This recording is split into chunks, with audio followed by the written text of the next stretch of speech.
I hope everybody is having a wonderful week so far. We've had a good bit of rain. Thank the Lord for that. As far as I know, nobody's gotten hurt from any of the storms or anything like that. So we just give God all the praise and all the glory for that. So last Wednesday night, we finished up chapter 11. So we got introduced to a key character moving forward, which is who?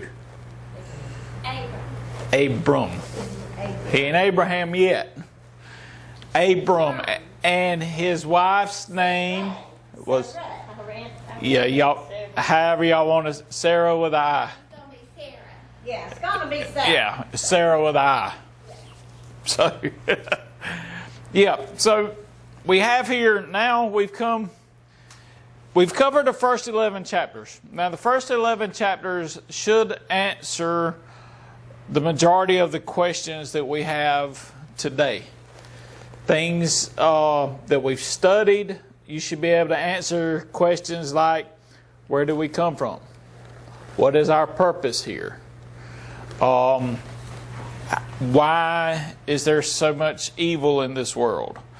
Why do bad things happen to good people? All of these different types of questions can be answered in first 11 chapters. Where did the different languages come from? Where do you get the different... why do people live all over the world? Why are they so spread out? We have all of these things that have been answered in these first 11 questions. Why do people die? Why is there death? Why is there sicknesses? Why is there diseases? Why is there famines? Why are there pestilences? All of these things are answered in the first 11 chapters. So if you come across a question, especially dealing with the world or things like that of a spiritual nature, you should be able to turn back to one of these verses in these 11 chapters, and it should give you the answer for the majority of the questions that we may have. So we finished up, we got introduced to, and it brought all the descendants down from Noah. Oh, we learned where Canaan came from, too. Canaan. That's right. We learned Canaan.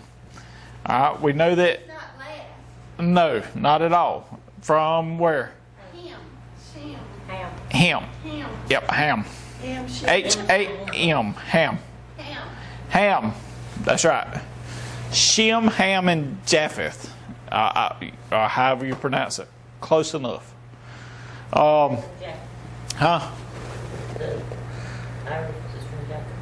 Yes, we are descendants. The Gentiles are descendants from Japheth. Okay. Who? No. So who did Israel come through? Shem, right? All right. So we left off in chapter 11. It walks us through. Basically, it tells us the story of Babel, the early making of Babylon. It tells us the story of the Tower of Babel and how God came and confused all the languages. Then in verse 10 of chapter 11, it jumps back because it left off. So the Tower of Babel is just kind of inserted in between the genealogy of Shem, right? So we leave off in chapter 10 talking about the sons of Shem. We start chapter 11, we talk about the Tower of Babel, then we jump straight back in verse number 10 back to the descendants of Shem. And that leads us down to verse 27 of chapter 11. Now these are the generations of Terah. Terah begot Abram, Nahor, and Haran.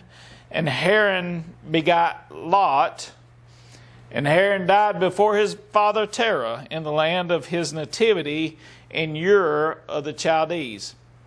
And Abram and Nahor took them wives, and the name of Abram's wife was Sarah with an I, We looked that up. Yeah.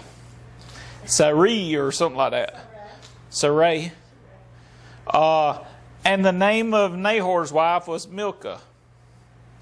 And the daughter of Haran, the father of Milcah, and the father of Iscah. But Sarai with an I. What'd you say her name was? Sarai is Sarah. It's Sarah with an I.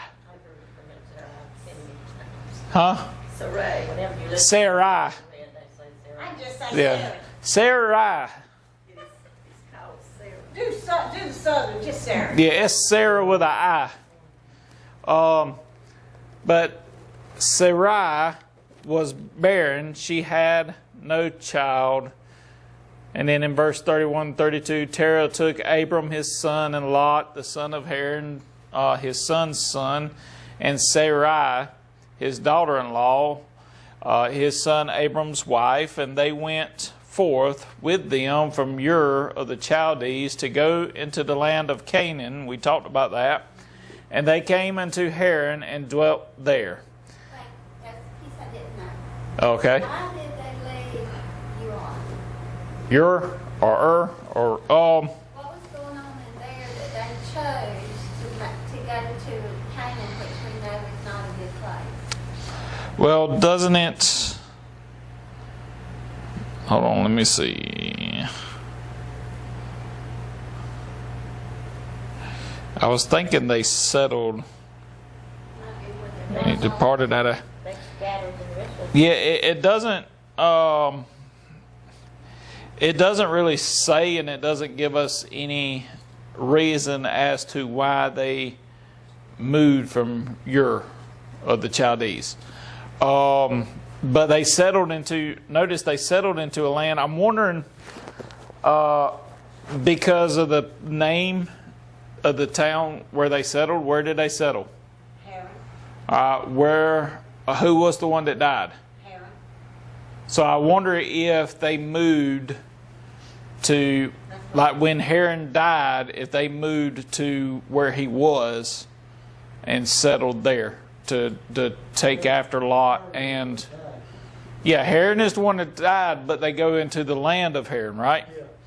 And they came unto Haran and dwelt there. That's also where they lived. So I'm wondering if they might have, when he died, they said, well, we'll go live there. Yeah. And they went and took care of Lot. Or we don't know. We can speculate. It doesn't really say. Verse 32, in the days of Terah were 205 years, and he died there in Haran. All right. So he's kind of the patriarch of the family, just moved everybody from Ur of the Chaldees to Haran. Okay. Now we pick up on chapter 12. And now the Lord had said unto Abram, get thee out of your country. I want you to leave. It's time for you to leave. I got a purpose for you. Get out your country.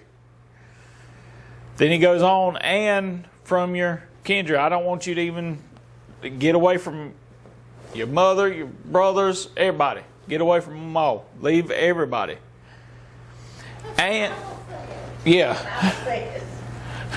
Even if the kids tell them it's all right if you just leave. That's right. Just leave. Just say the Bible said. That's what he said. He They said, had it right. he said, get out. I want you to leave your country, leave your family, leave all your uncles, your cousins, all of them, and from your father's house. Don't just leave everything. Don't worry about no possessions. Admit who you are. That's right. Unto the land, I ain't even going to tell you where you're going. He says, unto a land that I will show you. He ain't shown him yet. So now he's telling Abraham, you got to leave your country. You got to leave your family. Everything that you know, you got to leave your father's house. Don't worry about none of his possessions or anything like that, your inheritance. Don't leave it all. I think it says forsaking, ain't our marriage vows forsaking all others, clinging only to them, to our loved ones. So here, God is telling Abraham, look, you got to let go of everything. Look to me. Look to me, and I'm going to send you into a land that I will show you. I ain't telling you where to go yet. You just got to trust me. Going out the west and these covered wagons and it's Yeah, that's it. You know, that's how, the old trail rides and stuff like that when they were moving west. They didn't know where they were going. But they knew when they got there. Yeah. Explained it. That's it. The old land grabs and stuff like that. So he says, leave everybody to the place I will show you. Now, if you do this, if you have the faith, if you trust me, I will make of you a great nation. And I will bless you. What more can we ask of God than just for Him to bless us? He says, I will make of you a great nation. I will bless you, and I will make your name great. Now, didn't we just read something about a name?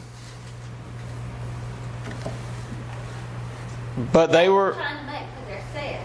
There you go. They were making. So we have in verse 2.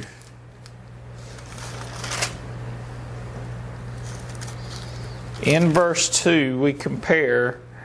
He says, I will make your name great.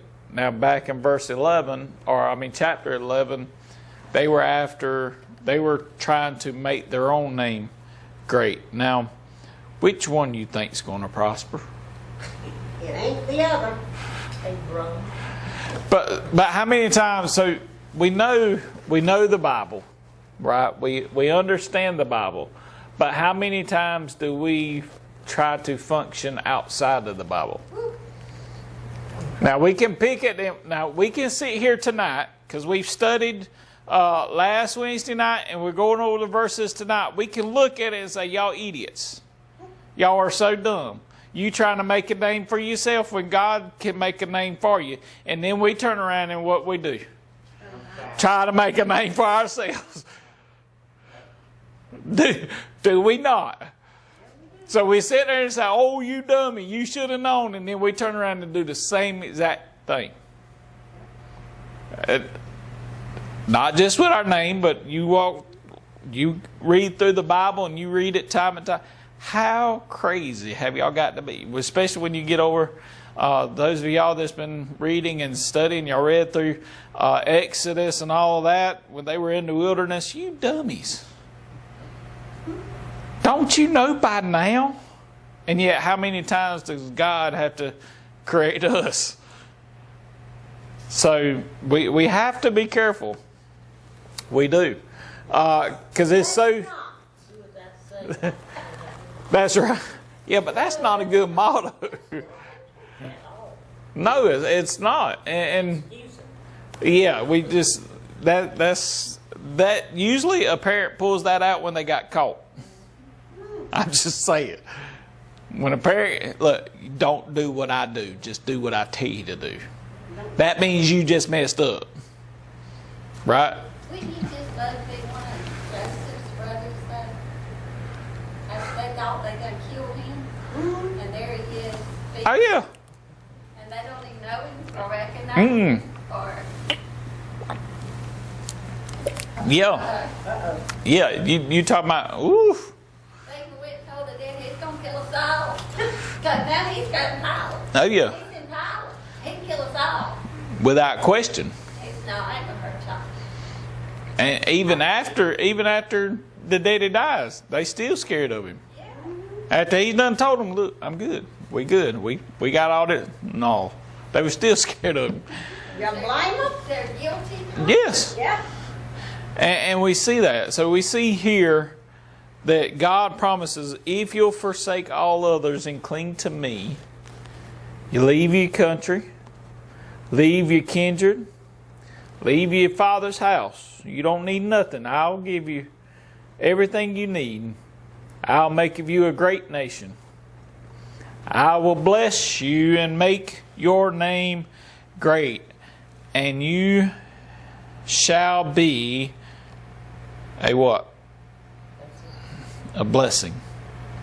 So he not only promises to bless Abraham, but he promises that through Abraham other people will be blessed. Now, if God can say that of Abraham, what is he saying about us?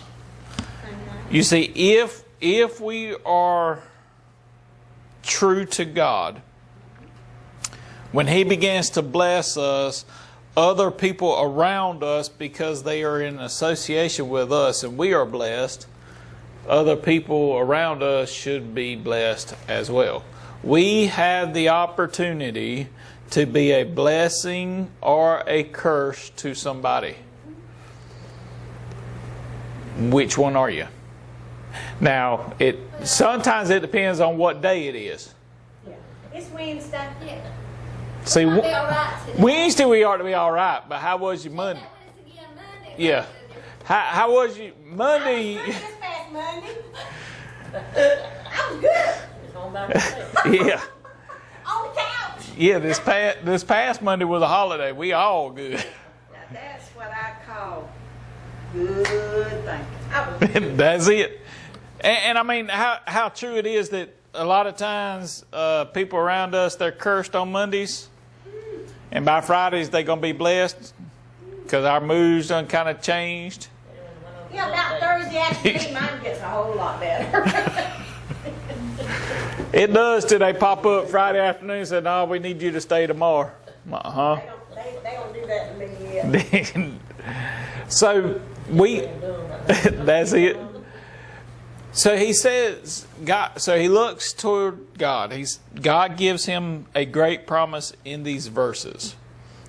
In this verse, he has now promised that if you leave everything else and you'll cling only to me, if you put your faith, your trust, everything in me, I'm going to do these things. I will make you a great nation. I will bless you. I will make your name great, and then through you, I'm going to bless other people. You shall be a blessing, and it's all because of one man's faith. And he says in verse 3, and I will bless them who bless you, and curse him who curses you, and in you shall all families of the earth be blessed. He has a promise here, not only... So who is he affecting now? Not only does he affect those in his general area, not only is he promised to affect those in the country that he goes, not only is he going to affect those in the surrounding countries, but he says in the whole earth. Future generation. From generation to generation. Yes, ma'am.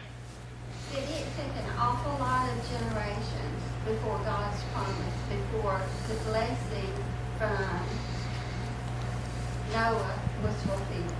Yes. A lot. I mean, you look at the Bible like he's right now, God. So look how many people came and went in generations before he actually gets to the person that he talks to directly, and now it's going to build off his promise. Yes, because look at we can look at things today. Okay, there have been promises that have been made that have not come to pass yet. A promise delayed doesn't mean a promise is unfulfilled. And when Shem, this is where he blessed Shem, but it didn't develop, Materialize. materialize until April. And even then, it ain't materialized yet. Going down the road. He's just reaffirming the promise, the blessings. Look, he is, because right here we see a split that's going to take place. That is still. You want to know why the Middle East and stuff like that is so volatile? Why is there so much hatred and animosity and all of that going on? We're fixing to get to the reason in the next several Wednesday nights. We're going to get to the very beginning of the whole problem. And it almost is starting right here, because those who bless him will be blessed, and those who curse him will be cursed. Now, the question is, who gets the blessing? Because the blessing is going to be passed down. I will bless them, and in you, into verse 3, in you shall all families of the earth be blessed. Now, obviously we know what that's talking about, because we have the book. He uses two words that if we're not careful, we run over.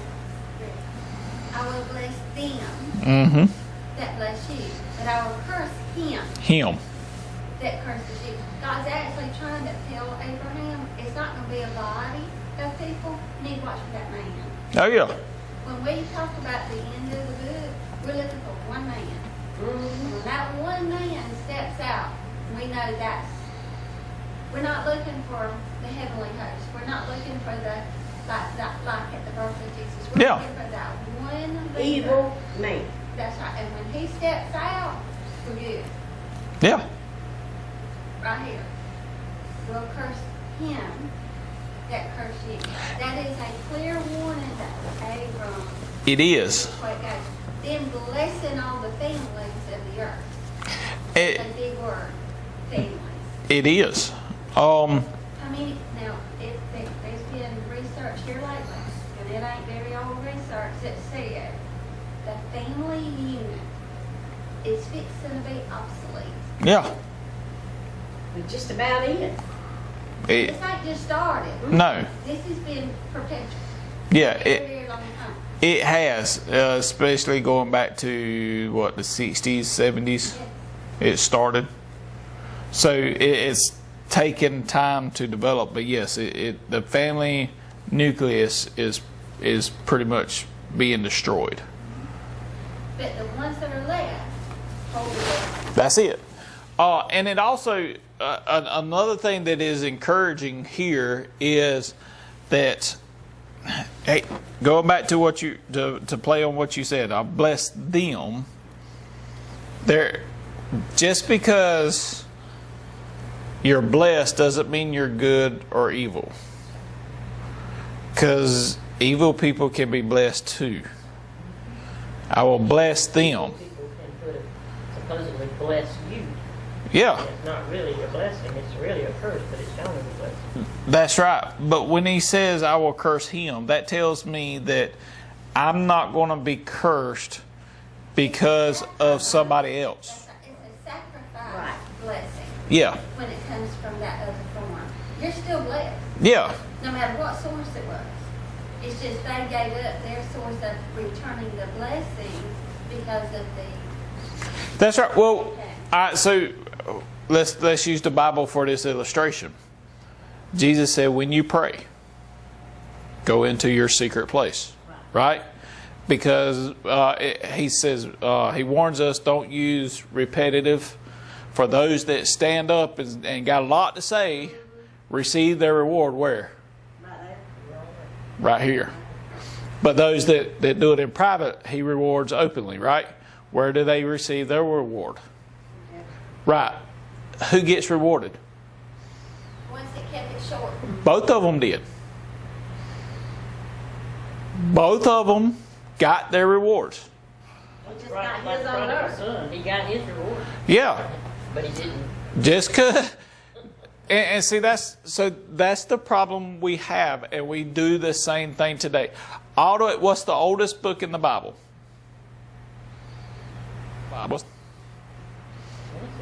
No. Not as far as being wrote. Not smallest, oldest. What was the first one to actually be pinned down? Job. Job is the oldest book in the Bible. It was wrote before Genesis. Now, Genesis covers the time from the beginning, but Job was wrote before Moses wrote that, because Moses is the one credited for writing Genesis. We ain't even got to Moses yet. We still several hundred years away. So Job is considered the oldest book. In Job, what made his friends think he had sinned? Because he was being cursed. Right. So they attributed his financial. Yeah, he was Right. being attacked. So in today's terminology, they looked at his house, they looked at his cars, they looked at his money, his banking account, they looked at what he was wearing, and said, "Oh, you Mr. Somebody." Yeah. But you lost all that, so you've done something wrong. And don't we do the same thing today? Don't we do the same? The oldest thing in the book, the oldest book, tells us that he's going to send blessings on both, and he's going to send curses on both. So you can't look at, well, they must be some sin in my life because I'm having to go through all of this. No, that is not necessarily the case. Now, we do realize and we do recognize that, especially when we go back to those in the wilderness, a lot of the things that they went through was because of their own stupidity. A lot of the things that we go through is because of our own stupidity. I can't give Satan the credit for it, and I can't give God the credit for it, because the reason now look, just because I said that, you ain't got to leave. So Doug and Doug was trying to pay attention, but I couldn't find my pen. I got to write my stuff down. And I remember there's one on the shelf in there. the stepped on her toes, she had to step out. Moving to the back. That's it. I mean, it just hit me. I wrote on my plate the other day, Linda Perry, so nobody wouldn't get my plate. I'm going to get that pen. That's it. I'm not letting everybody know. I know. You sitting on the front, people gonna notice you getting up and leaving. Huh? So she forgot to put her steel toes on. Uh-oh, there you go. But I mean, realistically, a lot of the problems, we like to blame it on God. We like to blame it on the devil. But really and truly, if we're honest with ourselves, the reasons we're going through so much junk is because of our stupidity.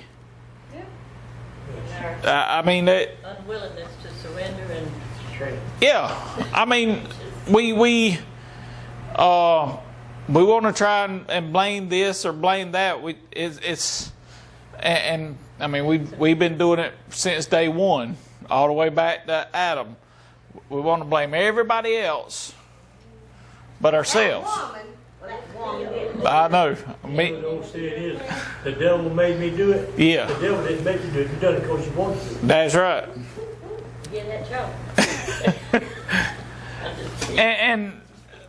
But he says that the good thing here in verse 3, when you look at that, he will bless everybody's blessed. Whether you receive that blessing or not, you have been blessed. Because that promise that has come down, in you shall all families of the earth be blessed, we know that that is pointing to Christ and Him crucified. We know that. And through Him, all the earth is blessed. We are already, hold on just a second. We are already blessed beyond measure the moment we are born because we have a Savior that has died for us. Now, everybody's blessed. But if you don't receive that, you, not everybody, but you, will be cursed. And your blessing's going to be somebody else. So the blessing is universal.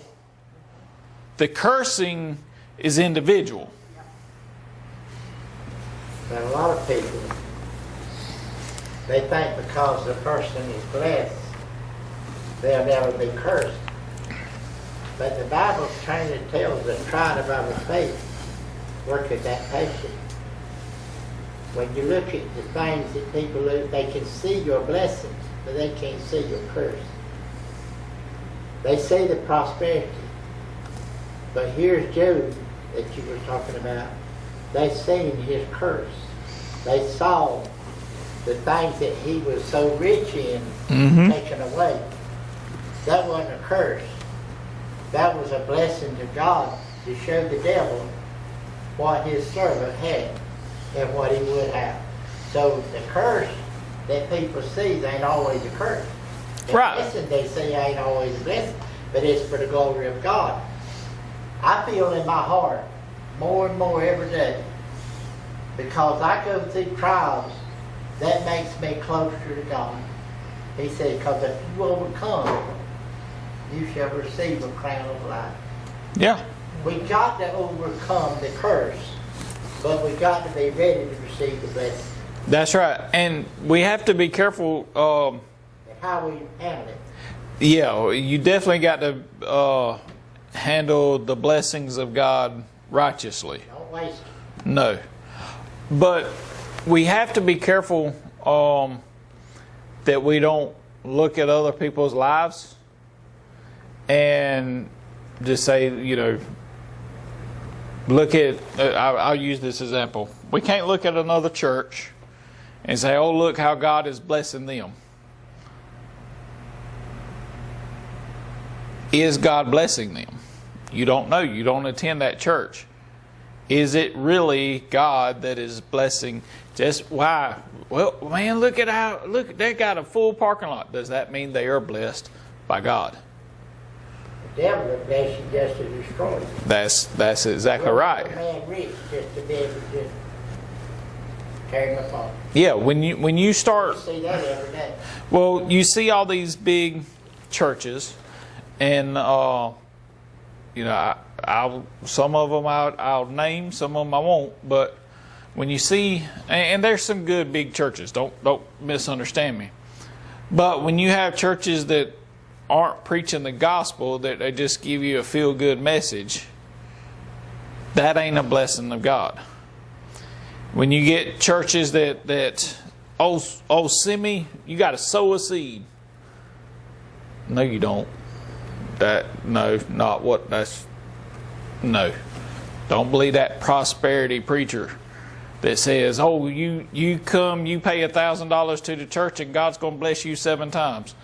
Nah, the only thing that's God's blessing is nobody, and the only thing that you're doing is giving money to that preacher.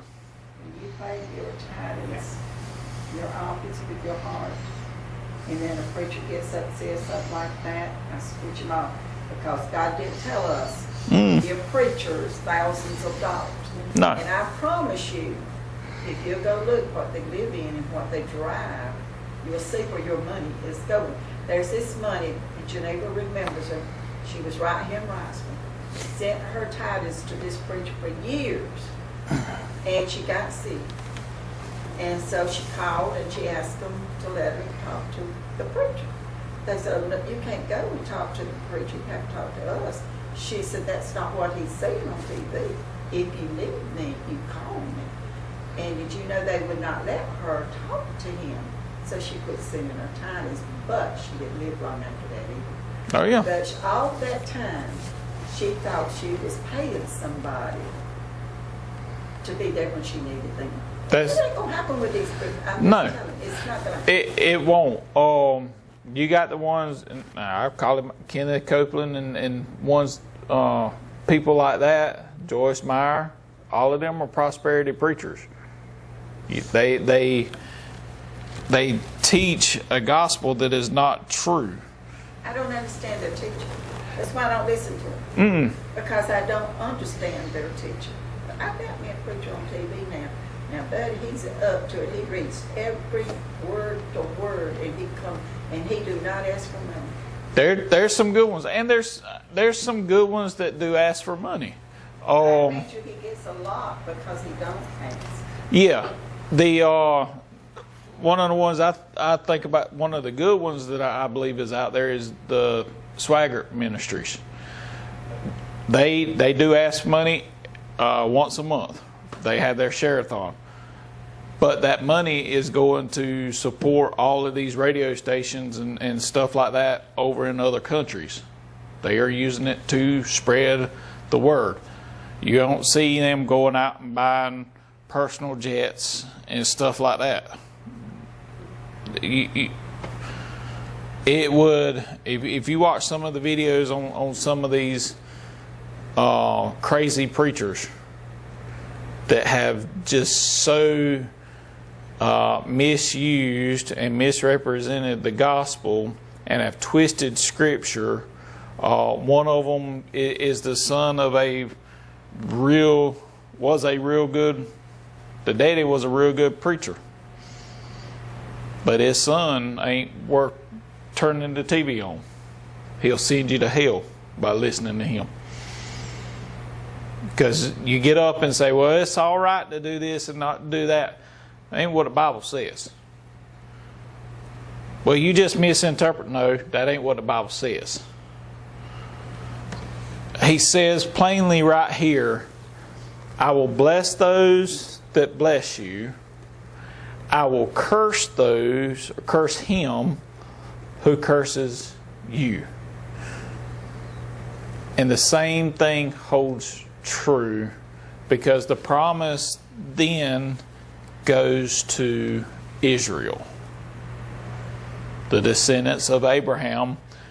The same applies with Israel today. I will bless those. One of the reasons that America has been so blessed is because we have backed Israel.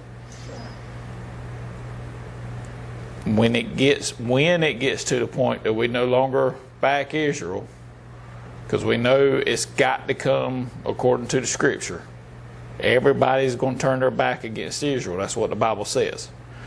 Either America will be against Israel, or America will be kind of like at the beginning of World War II, just kind of step back and say, hey, we ain't a part of this. One of those two options has got to happen for Revelation to be fulfilled. It's got to happen. So, but right now, we still have a president, and we still have the majority of people that support us backing Israel.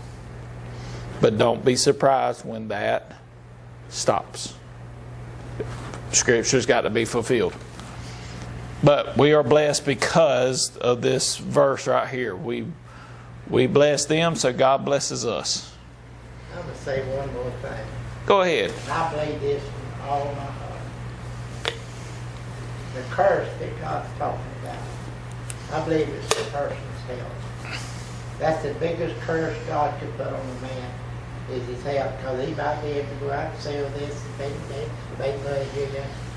But to curse his health is one of the worst curses I could think about that God could do to a man. I can think of one worse. Because whenever you think about it, thank you, God. You see all these diseases today. You see all these people that are just running through and for one that trying to do this, and I'm not putting people down. The Bible's going to fulfill. The Bible said there was going to be pestilence, there was going to be famine, there was going to be all these things in the world before the end of time. But what I see right now, the curse that's on people is their health. Yeah, that's one of the worst. But the worst curse, I believe fully, the worst curse is the curse of the soul. It's far beyond health, because you can have different diseases and go to heaven. But if God curses the soul, I will give them over to a reprobate mind. His health is a Legal line. Well, but the health is one of the most, but the most has got to be the soul. Because when God gives you over to a reprobate mind, there's no chance for that soul. you out there. Yeah, yeah. It's so that's the worst curse. But other than that, yes, health is. You get down in your health, and it will take you down. You just get where there's times you just get tired of hurting. People get tired of hurting and all, and it'll take them on out, one way or another. So yes, health is very important, and that is a very bad curse.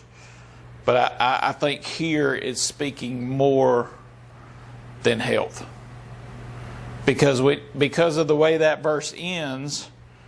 I think of it as your soul, because he says, "In you shall all the families of the earth be blessed." We know that's speaking of Christ, and that those that don't receive that blessing are cursed to eternal hellfire and brimstone. So, take it. Yeah, there's a lot of blessings. There's a lot of different curses. But the worst curse is to be damned to hell for all eternity. Because they ain't no coming back from that. You can still, you get cursed in your health and stuff like that, you can still make it to heaven. But when the soul gets cursed, they ain't but one place to go. He says, so Abram, yeah, I'm going to end up saying Abraham a lot, and Sarah. Look, their name gets changed eventually, so let's just go ahead and change it now. We're not there. I'm trying to hold it. So what happened was, that's right. What happened was, Terah, which is the daddy of Abram and Yeah. the grandpa of Lot. Lot, yes. He told them we got to leave Ur Yep. and we're going to go. To Haran. We're headed to Canaan. Well, He didn't make it because when they got to Haran, they sat a little too long, and he died. well, They make it to Canaan. So now they've made themselves comfortable in the wrong place because they're supposed to be going to Canaan, right?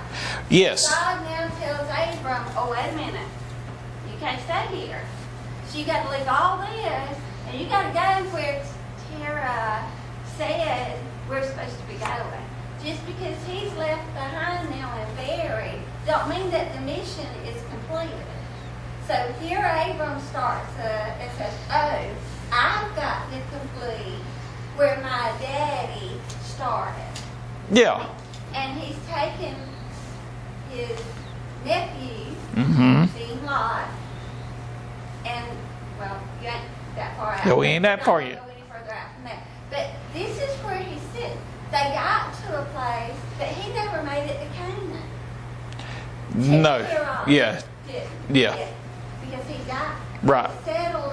Not much he got sick. We couldn't go any further. I don't know why they sat still because it don't tell us enough. Yeah, don't tell us. That their mission has not been fulfilled yet, even though the one that started the mission now has passed away. Reminds me of Moses and Joshua. Right. It's kind of the same story, sort of, kind of. You'll see. He was supposed to go somewhere, but he didn't get to go, so. Yeah, you'll see that happen repeatedly. Things in the Bible repeat. Ecclesiastes, there is nothing new under the sun. But for Tierra to start the journey, Yes. not knowing that he wasn't going to complete it, he at least started the journey. But when he now cannot complete, that still doesn't mean that the rest of them that he promoted after him could just stop and sit still. That's right. He can't. So, That's right, they can't. no, you can't sit still. That's right. So he goes on this journey, and he in these first 3 verses he's given an option. He's given an option, and he's given some promises. If you do this is what I want you to do. If you do it, I will do this. Because God sees the tomorrow. Yes. Abram only sees that he's comfortable where his daddy brought him to. Yeah. And now his daddy's not there to make the decisions. So the Lord had to come back, step back in the picture, and actually talk to him to give him that nudge that we're not finished here. Well, I mean, you go back to God tells him to leave everything he knows. Right? So Not finished. I haven't had this experience yet. So you tell me, how was it when you left everything you knew and moved to Adrian? It was difficult for a while mentally, but at the end, it was for the right reasons. Right. But when you first coming up with the idea, you're like, ooh, what are we doing? What about this, and you start playing out the worst case scenarios, and stuff like that. So here, God is saying to Abraham, look, this is what I want you to do. Yeah, but Lord, I got my responsibilities. I got this, I got that. How hard, how difficult is it for us to change jobs sometimes? Sometimes not very difficult. We get told we got to change them. But how difficult is it to come to that decision sometimes? You leaving everything you know, or you leaving home, or things like that. He was asked, or he was told, to leave everything he knew.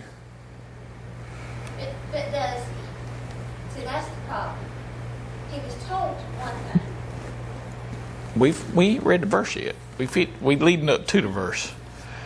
That's it. So we read to verse 4. So what does he choose? Yeah. So Abram, Because he left. He surrenders here everything. He leaves his land. Everything that he known about his land, he leaves his family.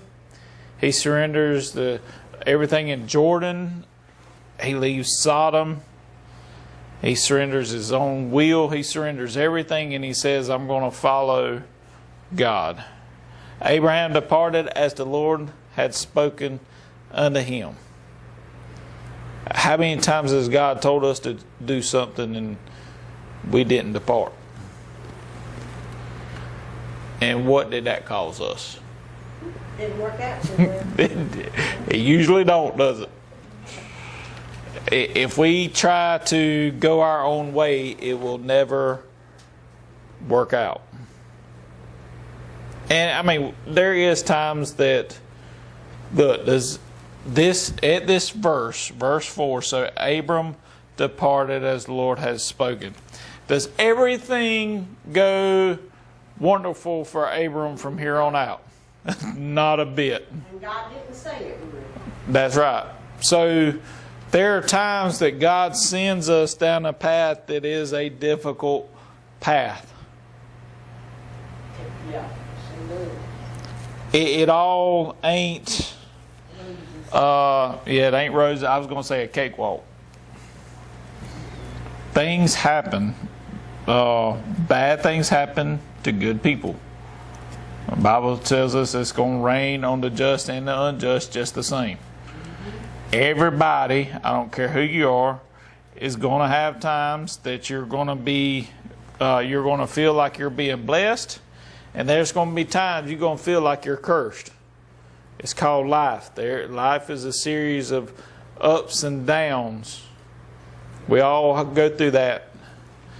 But our question is, will you follow him? So he asks Abram, you going to follow me? This is where I want you to go. You going to follow me? If you follow me, you'll be blessed. And not only will you be blessed, but others. So Abram comes to the decision that he's going to forsake everything else. He's going to put his trust in the Lord, and he departs. And it says, and somebody went with him. Lot went with him. Right? Lot didn't have anything else left, right? Because his dad had died. So he... But God said, leave all your kindred. He did. And Abraham left them. Lot followed.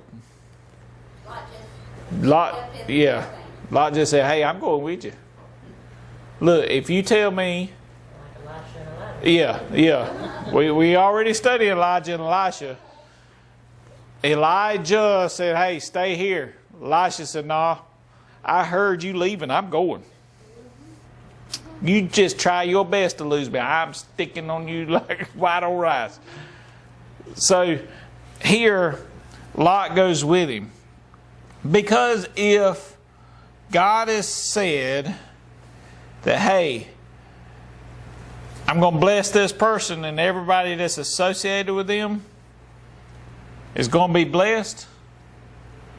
So if you bless that person, you're going to be blessed in return. What you think Abram's going to be doing? I'll be blessing. I'm going to be blessing. That's right. We're going next. Yeah, where we going? I'm right here with you. Look, I ain't going to be cursing you because I don't want to be cursed.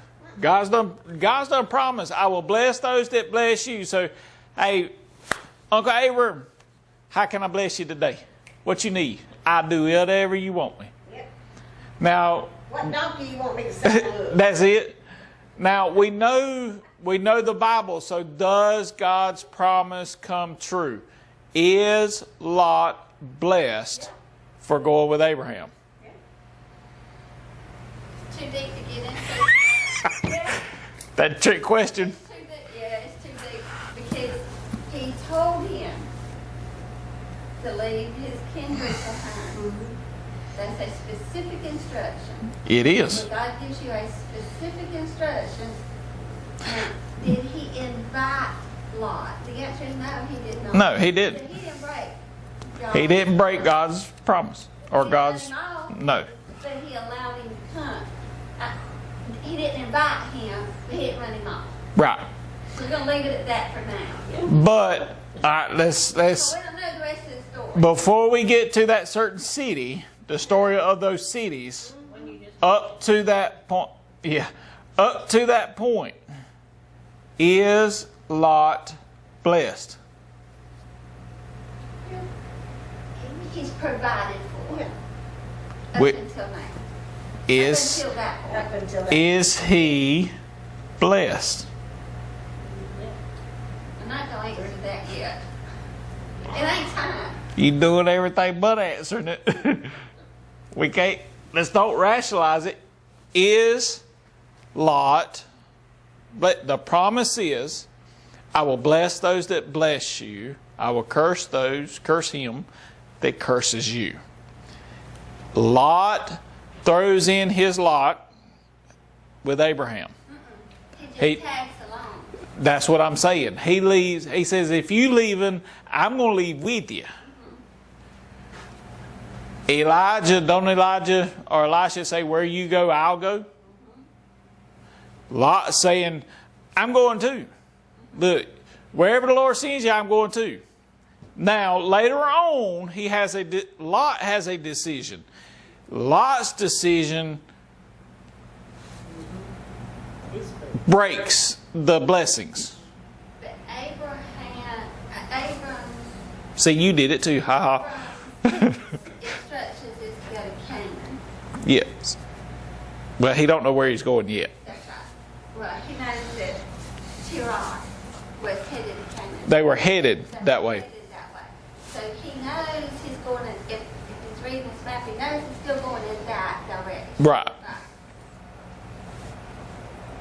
But he's going to need help. We're going to leave that because you haven't got the rest of the verse yet. But he needs help. Yeah. So there's his out. Yes. So he's going to take. Now, you got to think too, Abram didn't go by himself. Abram also took his wife. Lot comes, and then Abram has servants and all that come too. His substance. Yeah. That servants. So he ain't. I know we kind of picture in our mind, kind of like Mary and Joseph. They just off on their. It ain't nothing but them two and a donkey. It ain't nothing but Abram, Sarah, and Lot. All three of them on their little donkeys, and they just walking off into that. Ain't no. It's a caravan. When we get over into when you get into to Jesus, when Jesus is born, the Magi, I don't know where in the world we got 3 wise men, because the Bible don't ever say that there was but 3 of them. It was a whole caravan. Now they brought 3 types of gifts, but it was a whole caravan. They wasn't but 3. I don't know where we got that in our little story and all, but that's not what the Bible says. The Bible says the Magi, they traveled in a whole company. They come because they wasn't even kings, they were Magi. So they had their servants, and it was a whole caravan.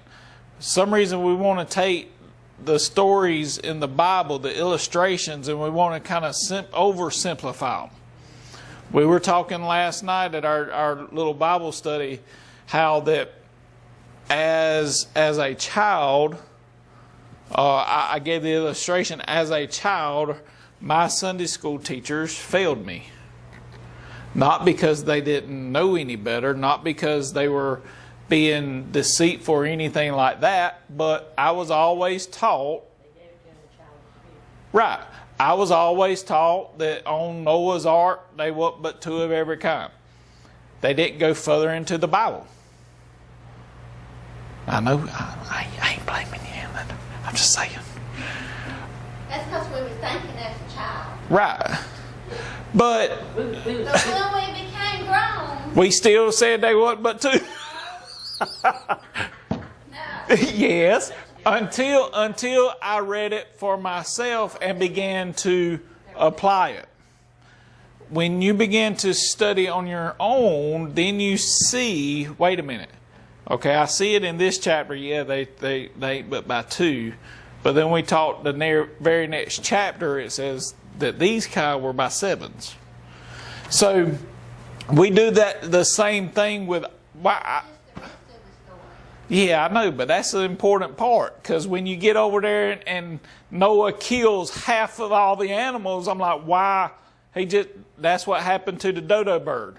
Noah just killed the one good one. So it leaves. There was a good one. Well, if you know it, let's use that illustration. If you're taught that all Noah took on the ark was 2 of each kind, and the very first thing he does when he gets off is kills one of those kind, all of the good ones, where they gonna multiply from? So it kind of leaves a problem there. We do that to ourselves. Did you learn everything in the first grade? Did I learn? No, I didn't. See? You have to learn as you grow older I do. and wiser. That's well, I don't know about no wiser, but You get inquisitive and you want to know we do. more about the Lord. But when it comes to, and this, that isn't necessarily we've talked about it before. There are some things that are heaven and hell issues. The amount of animals that Noah took on the ark is not necessarily a heaven and hell issue, unless it makes me question the Word of God. then it can become a heaven and hell issue, because if it causes doubt to come in and I begin to doubt the Word of God, then that can become a heaven and hell issue. But how many went on the ark? But how many come off the ark? Yeah. They was on the ark long enough to have an increase. If they increased. If they increased. Because they wasn't told to increase until after they got off the ark. So He had to pick out the clean ones for a sacrifice. well, he has 7, so there's a reason they was an odd number. But say That way they still got left 3 pairs. but you got, They didn't eat the meat. you got 8 going on, but they didn't come on. 8. Is that what the Bible says? Yeah, it says 8 souls were saved by the water. See, there's your interesting word. Because it is interesting that he is counting souls now. Yes. That it says that they had gotten inheritance. Yep. He's not saying other people. He's saying now coming with him to go to Canaan Mm-hmm. is all the souls Yeah. that he had gotten. What's that name? Which verse you on? Name. Oh, you reading ahead. I'm going to read you. I was just 2 words ahead. Because you brought up that word. I was waiting. 2 words? No, you more than 2 words. I was waiting on it. Yeah, you on verse 5. You on the next verse. Yeah, we ain't even down there at 5 yet. Uh-oh. Yeah. We just started talking about Lot. But yeah, they are. Yeah. So there's our caravan Yeah. with all the souls Mm-hmm. that he had gotten. Yeah, she's reading in verse 5. Yep. Well, I'll back up just so we know what we're talking about. Back up to verse 4. So Abram departed as the Lord had spoken unto him, and Lot went with him. Abram was 75 years old, or I'll say it like that. And Abram was 75 years old when he departed out of Haran. And Abram took Sarah with his wife, and Lot his brother's son, his nephew, and all their substance, the things that they had gathered, and the souls that they had gotten in Haran. And they went forth to go into the land of Canaan, and into the land of Canaan they came. Where'd they get the souls? Did they? Yeah. That would be the servants and all. They bought them? Possibly, either that or just through different skirmishes or things that they may have captured.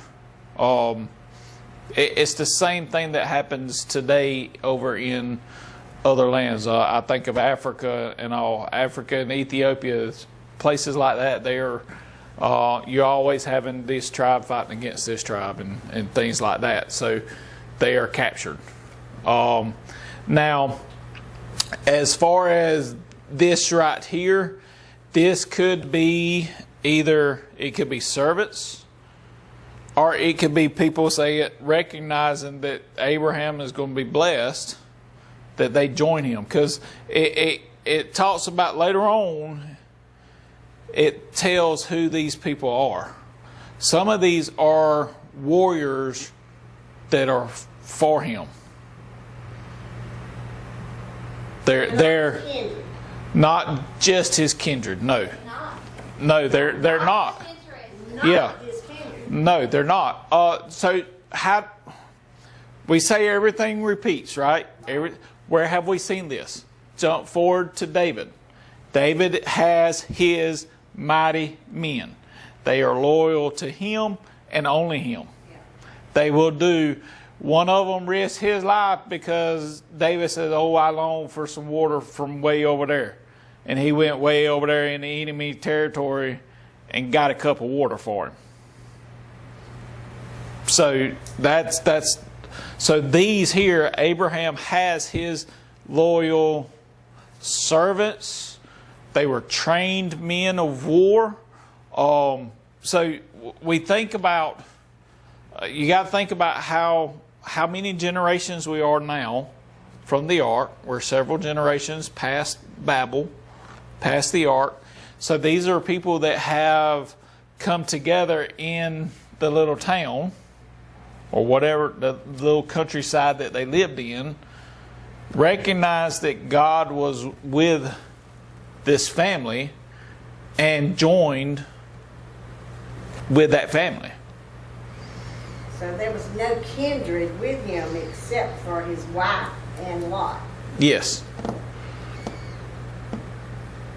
Now they might have been like, they possibly could have been some far off, but it's highly doubtful. Because, well, Son has been severed. yes, but we stick with Abram is our main character. Moving forward for the next several Wednesday nights, Abraham is our main character. You have all these supporting cast, or however you want to call it, the servants. They're there, they're trained men. They are going to help him to accomplish what God has led him to do. Same thing happens today. When you look at the church, God leads the pastor. We all support the pastor in the direction that God leads him. Right? Same thing happens here. Abram has been told, this is the direction I want you to go. You got some that say, well, no, I'm not going to go. We're going to stay right here. Okay, that's fine, well and good. God didn't tell you to go. God told me to go. So Abraham says, well, I'm going. Lot says, hey, I heard about that phrase. He's going to bless those that bless you. I'm coming with you. I'm going to help you any way I can. And this is Shem's promise. Yes. This is Shem's Blessing. offering, his blessing, that it cannot happen until he gets to Canaan, which is very interesting to me, because Canaan is the cursed son. So the whole Now, group is going towards where the cursed son thinks he has hidden away Yeah. his doings. Yeah, because right now, so going back to the curse on Ham, right? What was the curse? he'll be servant. He'll be a servant. Right now, is he a servant? To Shem No. and Japheth. Japheth. Yeah. So He's over here doing his little party. yeah, we're gonna stay away from everybody, so that ain't gonna be fulfilled. That's right. Well, God said, But then all of a sudden, here comes Abraham, and he's like, "Uh-oh," and they're gonna put up a resistance. The same thing happens later on. souls. Yeah. And he's calling souls for a reason, because he doesn't identify them as people. Right. Living, breathing, on your own, providing people. That's Well, you also in this group, of course, you've got servants and all of that, but you also have their families with them too. So you got, especially in something like this, if a lot of them are trained men of war, men ready to fight, they also carry with them their wives and the children. So all of them were referred to as souls. and they honored Haran. Yeah. That's why they're there. They honored that tribe, we'll call it that tribe. So in that, they joined with Abram that are not of his kindred. Right. That's right. That's hard, but you got to figure all that out before we can get to the, why we going to Canaan? We go in there because God said. Yeah. Let's start there. That's right. Then we go in there to prove God right. Mm-hmm. You will serve us, I don't care where you hide. That's it. You ain't gonna hide. Because You ain't gonna hide. if God promises, if Your curse is you will serve Yeah. the two brothers. But you're way over here having a good time and prospering. Well, God said, now Abram, you gotta go. And Abram don't have a clue where he's going. mm-mm. He don't know what he's walking into. He don't know he's walking into the promise of the ones before him. And even after that, it doesn't really, even in the life of Abraham, it does not fulfill the promise or the curse of Ham. That comes many years later, even then. Like I said, and we have promises today. Though the promises are delayed, what's the promise? I will return again. And each generation since then has been looking for him to return. Does that mean he lied? No. Does that mean his promise is not going to get fulfilled? No. His promise will be fulfilled even though it may be delayed. And that's what we have to hold to. That's exactly right. So there is a promise here. He promises, look, Abraham, if you go with me, if you do what I tell you to do, follow me, go where I lead you, say what I tell you to say, do what I tell you to do, I will make out of you a great nation. I will bless you.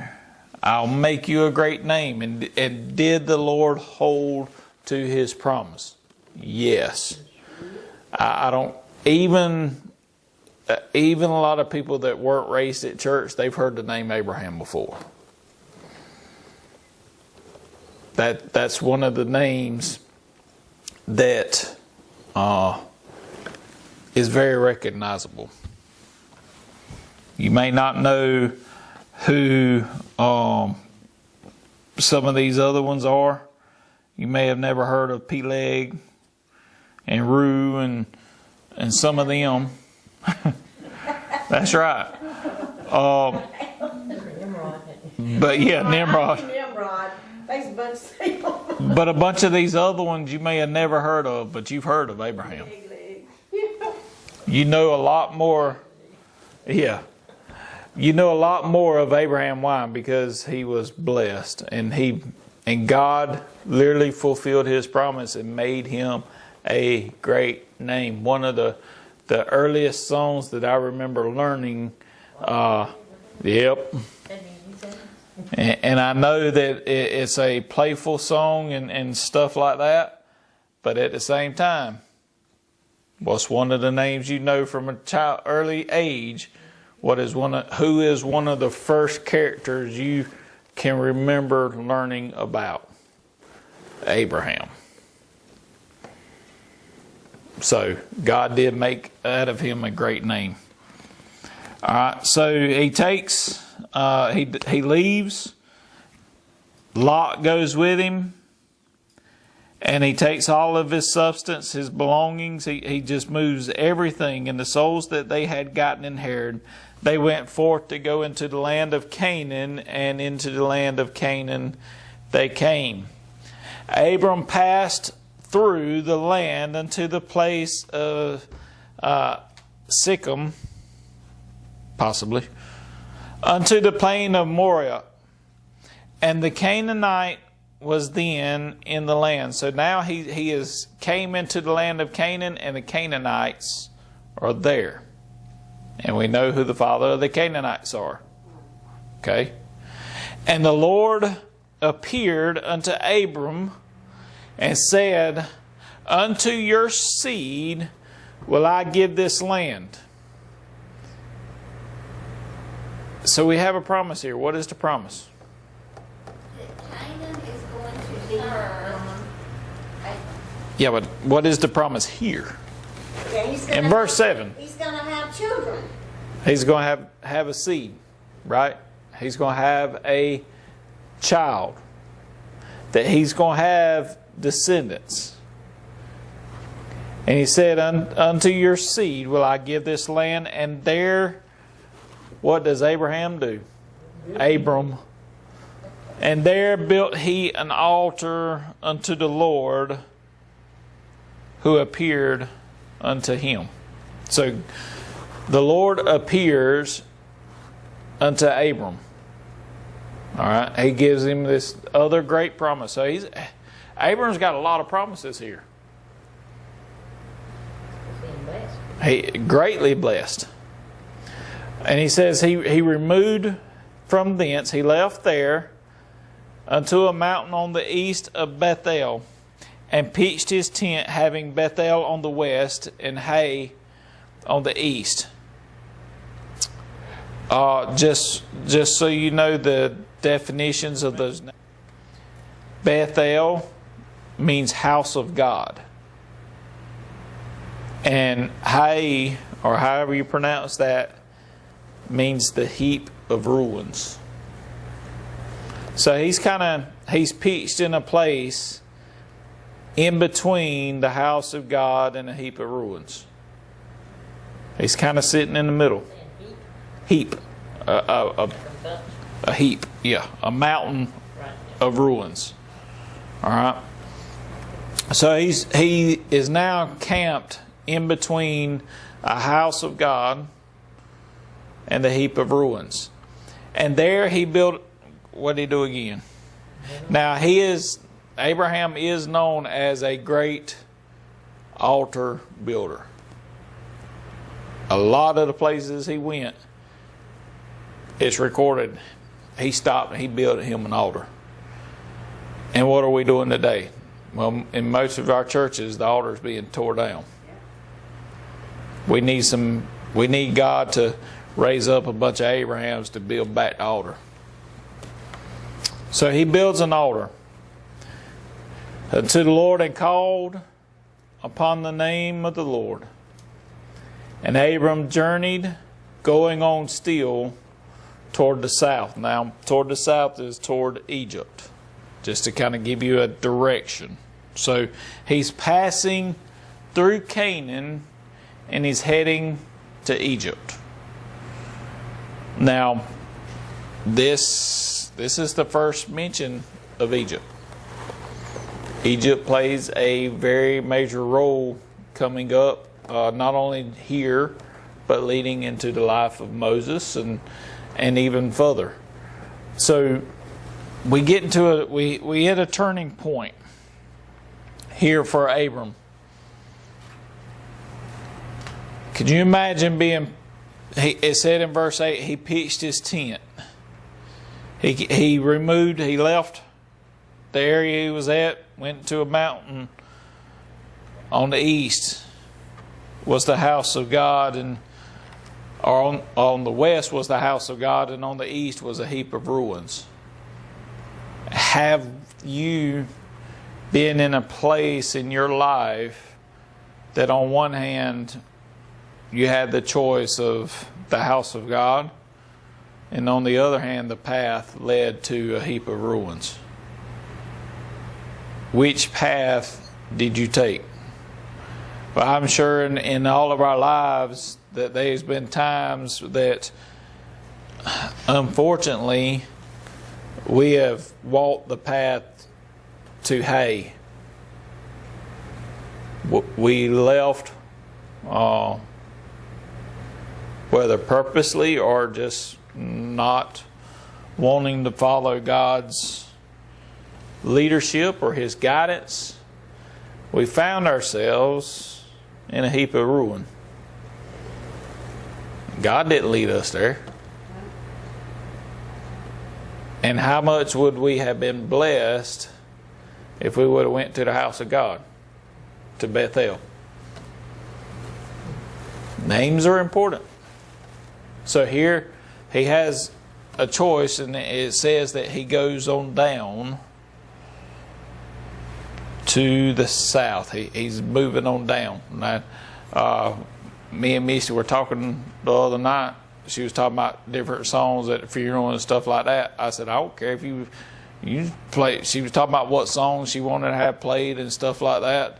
Is it all right for this song or that song? I said, baby, I don't care if you want the Jeffersons played, Moving On Up. I said, that'd be fine with me. It don't matter. That's right. It ain't that important. We were talking about now, when you get into at a funeral, it ain't that important what song is played. I'll just be honest with you. It ain't. But when you come into the house of God and you begin to sing praise and worship, you need to make sure that that is a God-honoring, God-fearing song. I know we talked about it the other night, or several, I say the other night, it was several weeks ago. We mentioned a popular song that plays on our station, and it's just as unbiblical as you can be. You wouldn't want to bring that up here and sing it. Now, if you want to sing it out there, do what you want to, but you don't bring it in front of in the house of God and sing songs that don't honor Him, that are unbiblical. It is very important when we talk about praise and worship. It's just as important as the preacher bringing the message. You wouldn't dare let somebody come in the house, stand behind the pulpit, and preach a message that is not in the Bible. Should we expect anything less in our praise and worship? So, we have a choice. We have, as we sit here tonight, we are constantly in the place between Bethel and Hay. And we have a choice to make. We can have our church be the house of God, Bethel, or we can have it become a heap of ruins. It's our choice. In our lives, in our church, in our spiritual life, we are constantly in this state between Bethel and Hay. Which way are you going to choose?